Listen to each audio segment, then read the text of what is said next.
I'll tell you again what's going on, okay? I sit on the Sussex University's International Advisory Board. And basically, the idea is to recruit overseas students. They bring the bucks in, okay? I'll tell you what's going on. We have to be welcoming. This is a very serious issue. We have to be welcoming.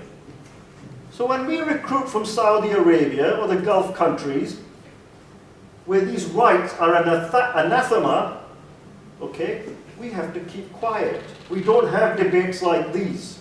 We have gender segregation to make them happy. We don't have students wearing Jesus and Mo t-shirts or having posters with a flying spaghetti monster and you name it. So this is a real drip effect. I know because I'm at the cutting edge.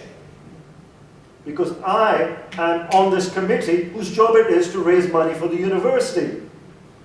So I'm going to say we have to make sure when we recruit students from very unsavory places where this is an anathema, they are told you are coming to a society where we value these rights.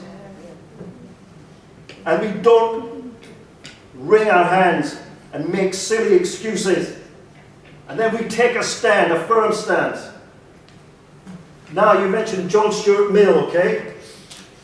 Some people might think, oh, aren't these terribly extreme acts, these Jesus and Mo t-shirts? People are getting upset. Right. What did Mill say? Civility, okay, but he had something far more powerful to say on liberty, okay, and its limitation.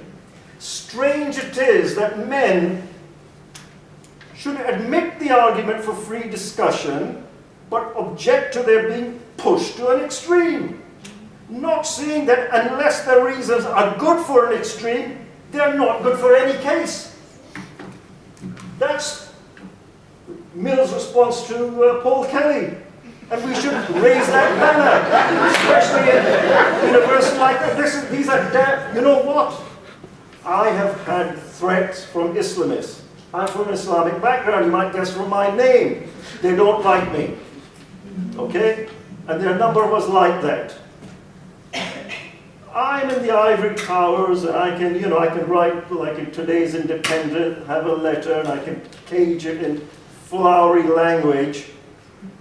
But there are those who LSE management protected by banning the Jesus and Mo cartoons. That's why I'm so angry about this, who want to take the likes of me out. They want to do real harm, as they do in India and Pakistan. These are the stakes. So you better raise the banner, raise the rallying call for freedom of expression, and take on these pre-Enlightenment thugs and barbarians. Otherwise we're in trouble.